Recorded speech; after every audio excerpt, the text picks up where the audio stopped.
Bonjour! Aujourd'hui, nous avons été invités par les gens de Kingston Electric pour faire l'installation de câbles chauffants sous du pavé uni. Comme vous pouvez voir, ici, on est dans la campagne. La personne a une maison avec une pente en côte et ses accès aux portes ainsi que son accès au devant de garage vont être maintenant chauffés. Donc, ceci va permettre au client de ne pas avoir de neige pour rentrer dans sa maison ou dans son garage. La première étape, quand on reçoit notre câble chauffant, prendre notre manuel d'installation et prendre la résistance de notre câble. On doit aussi méguer notre câble à 1 kV pour s'assurer la continuité. L'objectif quand on fait un test d'isolation est toujours d'avoir la valeur infinie à la sortie de la boîte du câble. Pour le projet ici, nous allons utiliser un câble chauffant de 7500 watts pour couvrir une surface de 165 pieds carrés, qui va nous donner une puissance de 45 watts au pied carré pour permettre à la neige de fondre dans des temps rapides. Il est maintenant temps de débuter l'installation des câbles chauffants. Pour faciliter cette dernière, nous allons dérouler le câble chauffant en entier et nous allons débuter son installation. La méthode pour installer un câble chauffant sur du pavé uni est très simple.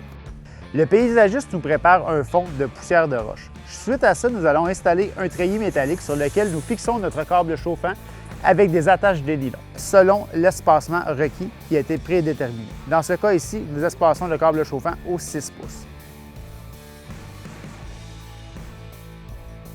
Lors de l'installation, un point très important est le joint chaud-froid du câble Pyrotonax. C'est la transition entre la partie chauffante et non chauffante du câble. Il est très important que cette partie soit à 6 pouces de toute source de chaleur. L'installation des câbles chauffants est maintenant terminée. Nous allons faire un test de résistance, s'assurer que notre câble n'a pas été endommagé.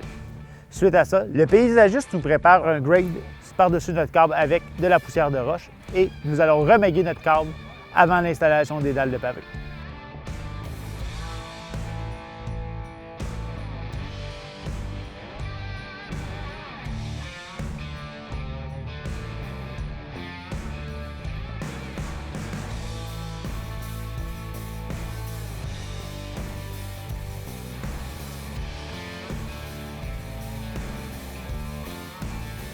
Comme vous pouvez voir, la journée a avancé. On est rendu à l'étape d'installer le pavé. Le câble a été mégué une dernière fois et a été aussi raccordé.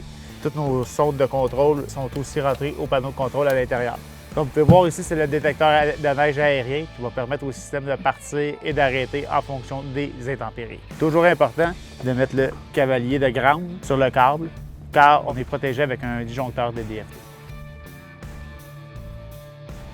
Donc, comme vous pouvez voir, ici, c'est notre panneau de contrôle pour notre câble chauffant qui a été raccordé. Ici, on a notre réglage d'heure. On va régler le système à 4 heures après la fin des intempéries.